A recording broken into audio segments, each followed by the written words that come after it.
Afternoon. Nandito pa rin tayo sa Baguio at syempre dahil sa lamig ng klima ngayon dito sa Baguio, umaabot na po talaga siya ng 12 degrees Celsius yung lamig dito sa Baguio. So ngayon, ang gagawin po namin ngayon, magpo-food trip kami ngayon dito sa loob ng bahay ni Daddy Alex. O diba? At nakikita niyo naman, yung babae na katalikod na nakadilaw ay kapatid po yan ni Daddy Alex. At syempre, bago natin sila ipakita sa ating video, titignan muna natin yung mga preparasyon ng kanyang kapatid kasi nga may ginagawa po siyang ulam na inano daw niya sa atin, ipapatikim niya sa atin ng bonggang-bongga at i-judge po natin hanggang 10, number 10 hanggang number 10 ang ating numero na ibibigay sa kanyang pagluluto dito kasi nga sabi nga niya masarap daw ganito, masarap daw ganito. Papasa yun ang sinasabi niya, sobrang kampante siya sa sarili. Joke lang. Joke lang. Sobrang basta yun ang gusto natin tikman muna natin yung luto niya. Kaya, tara! Ang proseso dyan sa ginataan mo, ate. Yan po si ate. Say mo na, ate. Si ate kapatid po ni Daddy Alex. So ano, ate? Oo, may bilihan ba dyan? Sili, at saka sibuyas, bawang, buto ng patani. May buto ng patani. Ano ng buto? Mabango. Mabango siya. Saan yung buto ng patani, B? Ayan guys, buto ng patani po yan. So tapos sigarilyas. Bakit ang iwan ng sigarilyas ay yung ganyan kahiwa, manipis talaga? Bakit manipis? Para madali siya maluto at saka masarap. At ito ay tinapa. Pansahog. Ito yung pangsahog mo talaga. Anong tawag dyan sa luto na yan? Ginataang sigarilyas na may sili. Ginataang sigarilyas na may sili. So, ayan na siya guys ha. So, titikman mo natin na maya yan guys. Kasi yan talaga yung food trip natin today. Ang ginataang sigarilyas. O, diba? Ginataang sigarilyas ni ate. O, di naman. Siya guys, na-late po tayo ng video na. Guys, na-late po tayo ng ating video at ayan na siya, nilagay na po ni ate yung gulay at yung ingredients niya na ano ba yun? Tinapang isda. So, na-late tayo ng video. So, ayan na siya guys. Di ba ang sarap guys? Yan pala siya. So, titikman natin yun mamaya guys. Di ba? Titikman natin mamaya.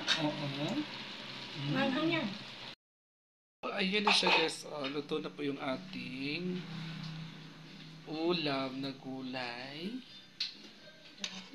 Diba? So, titikman natin mamaya. Siyempre, bago ang lahat, magluluto na muna tayo ng bangus, prito bangus.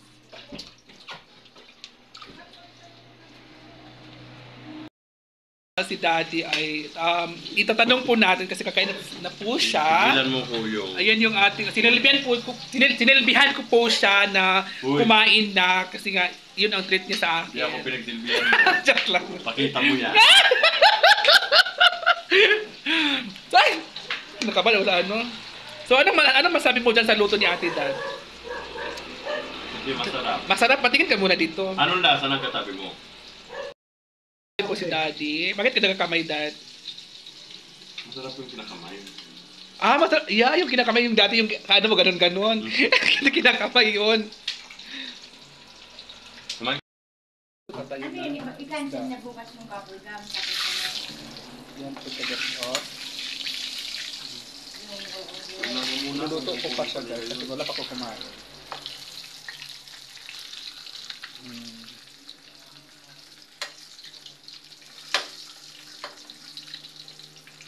Kain.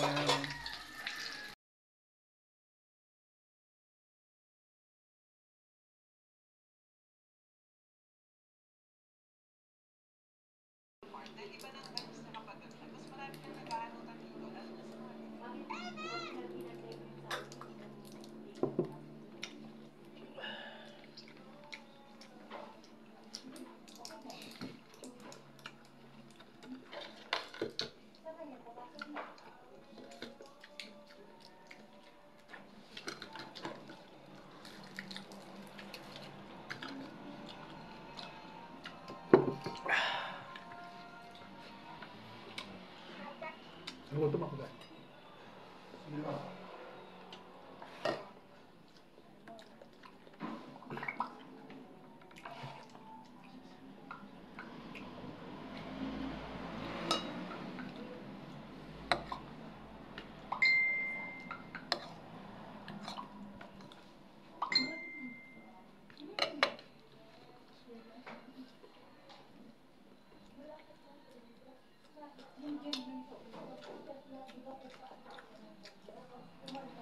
Lagi naman. Dito yung trinidad sa dulo. Di ba yung pagbaba natin galing dito. Pagano ng trinidad. Eh, sabi mo, Marcos Highway yun.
Tapos na.